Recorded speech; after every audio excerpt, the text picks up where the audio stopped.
नमस्कार साथियों, जोहार साथियों, मैं दामोदर कुमार। साथियों, आप झारखंड से होंगे तो ये वीडियो ज़रूर देखिएगा और अच्छा लगता होगा तो जम कर शेयर कीजिएगा। इससे झारखंड का किस तरह लूटा जा रहा है और झारखंड का अर्थव्यवस्था कितना ख़राब हो चुका है, इस वीडियो के माध्यम से आपको जानकारी पहुँचेगा। इसलिए इस चैनल को नहीं सब्सक्राइब किए होंगे तो चैनल को सब्सक्राइब कर लीजिए, ताकि ऐसा वीडियो आपके लिए लाता रहूँगा। साथियों, आप झारखंड से होंगे तो ये वीडियो एक बार जरूर देखिए और शेयर कीजिएगा।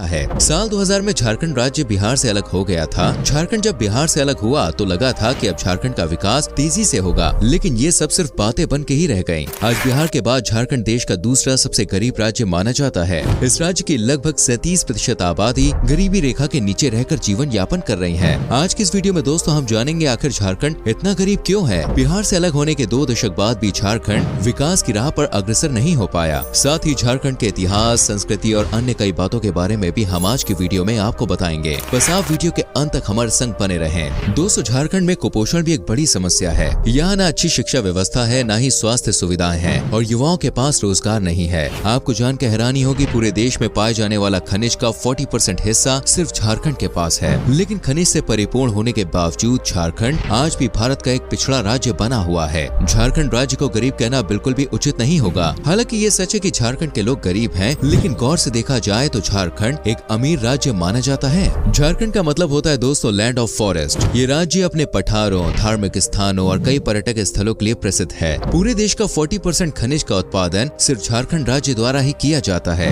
देश में इस्तेमाल किया जाने वाला 29% कोयला, 26% आयरन, 18% कॉपर भी झारखंड की खदानों से ही प्राप्त होता है। इसके अलावा uranium, mica, bauxite, granite, limestone, silver, graphite, magnetite, dolomite जैसे अनेकों खनिज का उत्पादन झारखंड में किया जाता है। इसके बावजूद झारखंड एक लाचार प्रदेश माना जाता है। इसकी सबसे बड़ी वजह है कमजोर प्रशासन। झारखंड प्रदेश में बिहार से अलग होने के बाद से ही राजनीतिक अस्थिरता रही है। 2 दशक में ही 1 दर्जन से ज्यादा यहाँ सरकार में परिवर्तन आया है। झारखंड में पहली बार खनिज निकालने का काम ब्रिटिश इंडिया कंपनी ने 1774 में शुरू किया था। धनबाद, बोकारो और झारिया जैसे जिलों में खनिज पाया गया था और आज भी झारखंड के 70% इलाकों में प्रचुर मात्रा में खनिज पाया जाता है। कुछ एक्सपर्ट्स का तो ये भी कहना है कि पूरी दुनिया में जर्मनी के बाद सबसे ज्यादा खनिज झारखंड में ही पाया जाता है। लेकिन भ्रष्टाचार, बेरोजगारी, पॉलिटिक्स हैं। एनसीआरबी की एक रिपोर्ट के अनुसार कोरोना महामारी से पहले साल 2019 में झारखंड में 42,480 किसानों और मजदूरों ने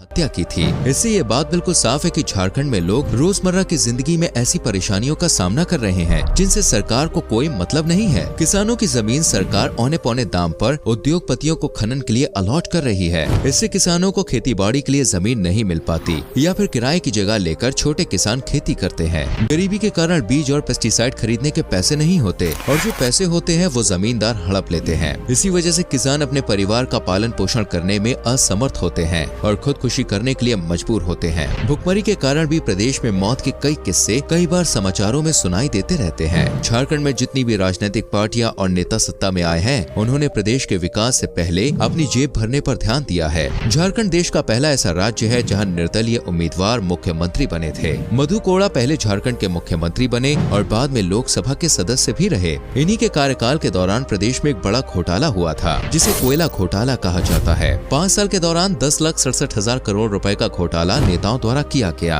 इसके अलावा लोगों के हित में कई स्कीम और योजनाएं सरकार द्वारा चलाई जाती हैं, लेकिन उसका 10 या 20% लाभ ही आम जनता को मिल पाता है और अन्य सारा पैसा नेताओं की जेब में चला जाता है। जब तक किसी राष्ट्र का राजा दोस्तों ईमानदार नहीं होगा ना और वह प्रजा के हित में काम नहीं करेगा, तब तक उस राष्ट्र का विकास नहीं हो पाएगा। खनिजों से झारखंड सरकार के राजस्व को हर साल 1 लाख करोड़ का मुनाफा होना चाहिए, लेकिन इतनी खनिज निकाले जाने के बावजूद झारखंड की सरकार को सिर्फ 3,000 करोड़ रुपए का ही फायदा होता है। अन्य पैसा माफियाओं, दलाल और नेता हड़प कर जाते हैं। कई जगह तो मजदूरों को उनकी मजदूरी के पूरे पैसे भी नहीं दिए जाते। बिहार से अलग होने के बाद राज्य के ज्यादातर आदिवासी जिले झारखंड के हिस्से में आ गए थे। आज भी झारखंड में बड़ी मात्रा में आदिवासी समुदाय के लोग रहते हैं। भारत को आजादी दिलाने में कई आदिवासी नेताओं का अहम योगदान रहा है, जिनके बलिदान को दोस्तों हमें भूलना नहीं चाहिए। झारखंड ने बिरसा मुंडा, सिद्धा, कान्हू जैसे कई महान योद्धा देश को दिए हैं, जिन्होंने आम जन के हित से अपनी आवाज उठाई है। झारखंड में 30 से ज्यादा जनजातियों के लोग रहते हैं। झारखंड के सर्वांगीण विकास के लिए जरूरी है कि आदिवासी सहित सभी जातियों और जनजातियों को साथ लेकर आगे बढ़ा जाए। दोस्तों, झारखंड में इतनी मात्रा में कोयला और अन्य खनिज निकाले जाते हैं जिससे इनकी अर्थव्यवस्था को काफी ऊपर होना चाहिए था, लेकिन ये आज भी देश के सबसे गरीब राज्यों में शुमार है। झारखंड की जीडीपी सिर्फ $50 बिलियन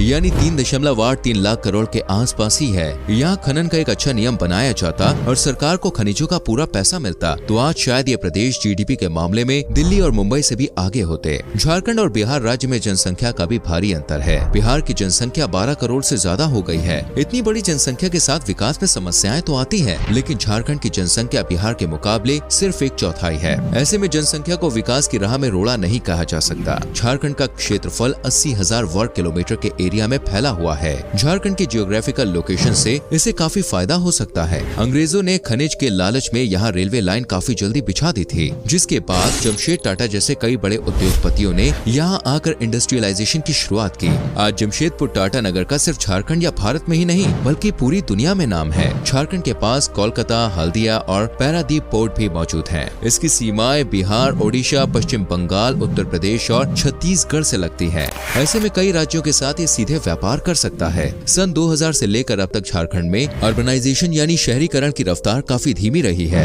बिहार से अलग होने के बाद झारखंड में अर्बनाइजेशन 22% के आसपास था, यानी प्रदेश की 22% जनता शहरों में रहती थी और अन्य 78% लोग ग्रामीण क्षेत्रों में रहते थे। झारखंड के अलावा सन 2000 में उत्तर प्रदेश से उत्तराखंड और मध्य प्रदेश से छत्तीसगढ़ भी अलग हुए थे, लेकिन उन दोनों अलग हुए राज्यों ने बहुत ही तेजी से विकास किया। इसकी वजह ये है कि उत्तराखंड और छत्तीसगढ़ में झारखंड के मुकाबले राजनीतिक स्थिरता बनी रही। साथ ही उन दोनों राज्यों में शहरीकरण भी तेजी से हुआ। किसी राज्य में शहरीकरण कितनी तेजी से हो रहा है, इसे सीधे तौर पर उस राज्य के विकास के तौर पर देखा जाता है। आज उत्तराखंड में 30% शहरीकरण हो चुका है। पहाड़ों जैसी जगहों पर इतना शहरीकरण एक बड़ी बात है दोस्तों। वहीं छत्तीसगढ़ में शहरीकरण 25% तक पहुंच चुका है। छत्तीसगढ़ दोस्तों एक ऐसा राज्य है जहां नक्सलवाद सबसे ज्यादा है। वहीं झारखंड सभी संपदा और खनिज से भरपूर है, लेकिन यहाँ अर्बनाइजेशन सिर्फ 24% ही हो पाया। यानी 21-22 सालों के दौरान झारखंड में शहरीकरण में सिर्फ 2% का इजाफा हुआ है, जो कि एक चिंता का विषय है। झारखंड की जमीन भी बिहार और उत्तर प्रदेश जैसे राज्यों की तरह काफी उपजाऊ है।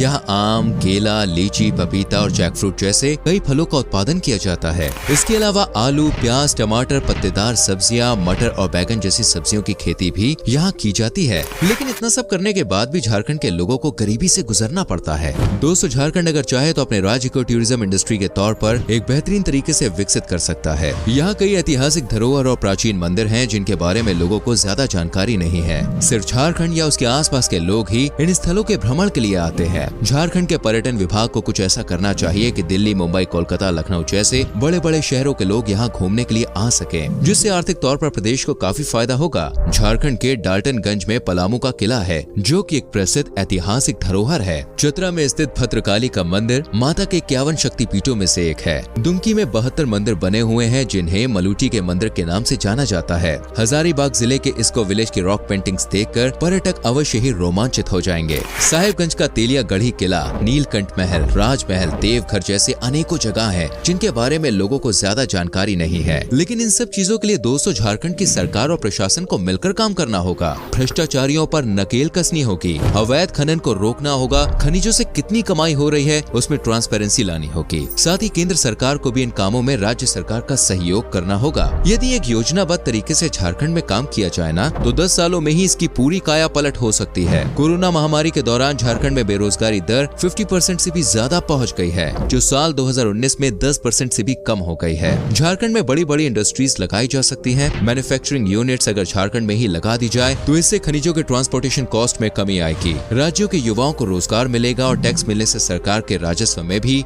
बढ़ोतरी होगी। जाते जाते झारखंड के बारे में एक और बात बता दें दोस्तों, इस देश को रूर प्रदेश भी कहा जाता है, साथ ही इसे हीरो का गर्भ भी कहा जाता है। प्राकृतिक संसाधनों और खनिजों से परिपूर्ण यह प्रदेश जल्द ही विकास के नए आयाम स्थापित करे, हमारी यही कामना है। उम्मीद करते हैं कि ये वीडियो जरूर आपको पसंद आई होगी। कुछ कहना चाहते हैं तो कमेंट सेक्शन में लिख सकते हैं। इस वीडियो देखने के बाद और झारखंड में कितना अर्थव्यवस्था खराब किया गया है और झारखंड को किस तरह लूटा गया है, ये वीडियो देखने के बावजूद भी आप सोचते होंगे कि हमको क्या करना है। साथियों, करना कुछ नहीं, वीडियो जम के शेयर करना है और आगे बढ़ाना है और एक नया झारखंड बनाना और नया गठन करना और 2024 में मुख्यमंत्री जयराम महतो को वोट देना है।